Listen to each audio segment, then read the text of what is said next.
বিশ্ব travel blog. Enjoy the freedom. প্রিয় দর্শক, আমার ইউটিউব চ্যানেল বিশ্ব ট্রাভেল ব্লগের পক্ষ থেকে সবাইকে শুভেচ্ছা জানাচ্ছি। একদিকে বছরের শেষে বড়দিনের আমেজ, আর অন্যদিকে নতুন বছরের হাতছানি, আর তার ঠিক মাঝে আমরা বেরিয়ে পড়লাম রায়দিঘি থেকে সোজা নেপালের উদ্দেশ্যে আমার স্বপ্নের বাহনকে নিয়ে। নেপাল আমাদের প্রতিবেশী রাষ্ট্র, আমাদের ভারতবর্ষের একেবারে উত্তরে অবস্থিত, আর কম খরচ আর পাসপোর্ট ভিসার সমস্যা ছাড়াই যে বিদেশের কথা সবার আগে মনে আসে সেটা হলো এই নেপাল। আর নেপালের এই মুহূর্তে আমরা যেহেতু জানুয়ারির প্রথমে যাচ্ছি, তো এই সময় ঠান্ডা, প্রচুর ঠান্ডা, কিন্তু এই ঠান্ডাতে নেপাল ঘোরার মজাই আলাদা।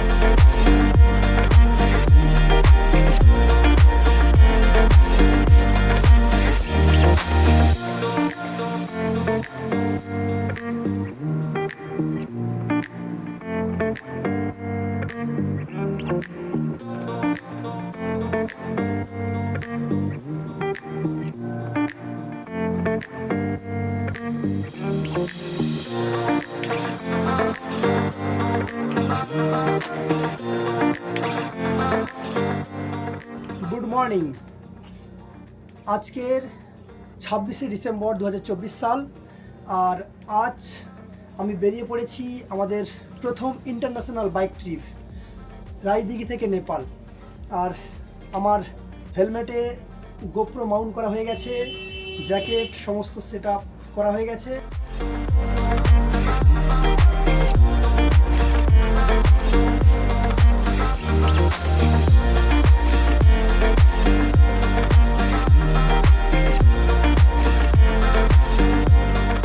এখন ঘড়িতে বাজে 8:22, আর প্রায় 20 কিলোমিটার পথ এই মুহূর্তে আমি জার্নি করে চলে এসেছি বিষ্ণুপুর।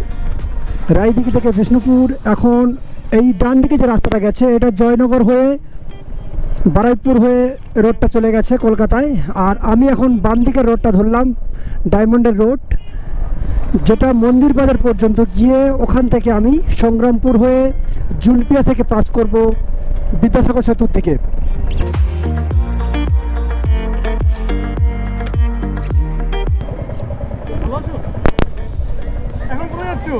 নেপাল। দাদা, তোমার নামটা তো জানা হলো না, কিন্তু তুমি যদি ভিডিওটা দেখে থাকো তোমাকে অশেষ ধন্যবাদ আমার এই প্রথম ভিডিওতে আমাকে উৎসাহিত করার জন্য। ন্যাশনাল লাইব্রেরি ক্রস করে আলিপুর জুয়ের সামনের পথ দিয়ে এগোচ্ছি। জুতে তো ভালোই ভিড় লক্ষ্য করলাম।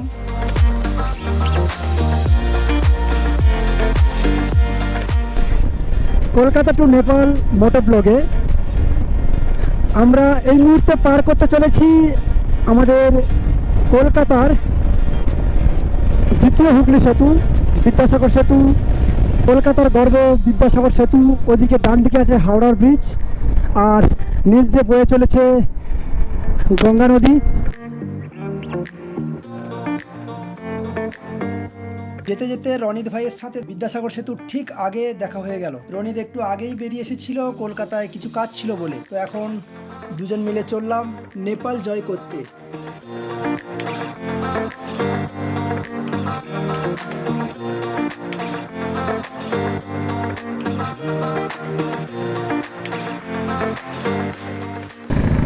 আমাদের এই নেপাল মোটো ব্লগে প্রথম টোল প্লাজা হাওড়াতে। টোল প্লাজা ক্রস করে আমরা বেরিয়ে যাচ্ছি কোনা হাইওয়ে হয়ে সাঁতরাগাছির দিকে। আর আমার সামনে এটা হলো নবান্নর বিল্ডিং। কোনা হাইওয়ে ঠিক পাশে সাঁতরাগাছি বাস টার্মিনাস।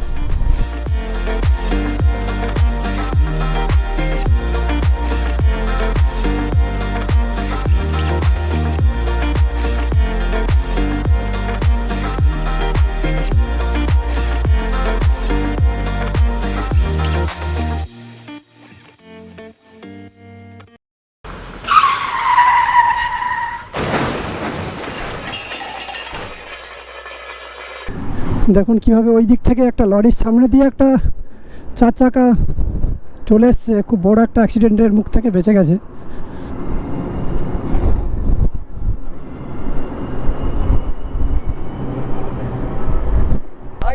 ওই দিক থেকেই তো আসছিল নাকি? এই তো ওদিক দিয়ে আসছিল, এই দিক থেকে আসছিল। এইদিকেই যাচ্ছিল দুটো গাড়ি।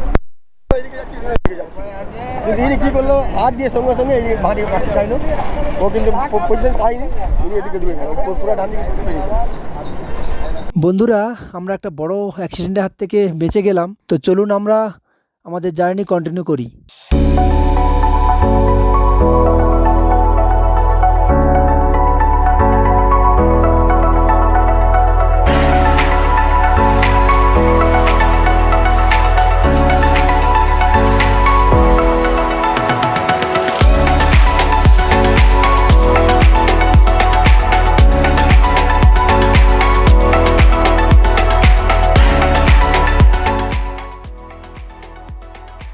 আমরা দুর্গাপুর হাইওয়ের ঠিক পাশে রেনেসা টাউনশিপ, তার পাশে একটা পাঞ্জাবি ধাবা, সেখানে আমরা লাঞ্চ করতে এসেছি। আর দিয়েছে ভাত, তার সাথে ডাল, সবজি আর আলু ভাজা।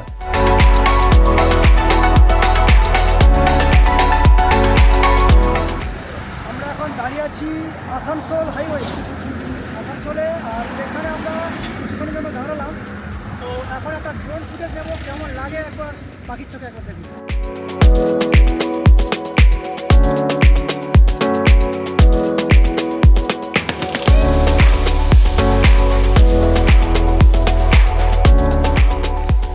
মোটামুটি আমরা 353 কিলোমিটার জার্নি করে এখন চলে এসেছি ধানবাদ। আর ধানবাদ ক্রস করে আমরা বেরিয়ে যাচ্ছি। আর ঘড়িতে এখন বাজে সন্ধ্যে 7টা।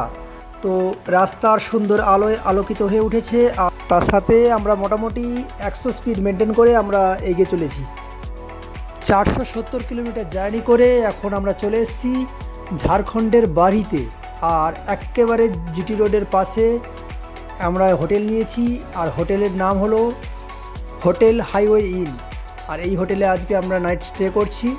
পরবর্তী এপিসোড খুব শীঘ্রই আসতে চলেছে, তাই অবশ্যই করে চ্যানেলটি সাবস্ক্রাইব করবেন এবং ফেসবুক পেজটি ফলো করে দেবেন এবং আমাদের পাশে থাকবেন। তো সবাই ভালো থাকবেন। শুভরাত্রি।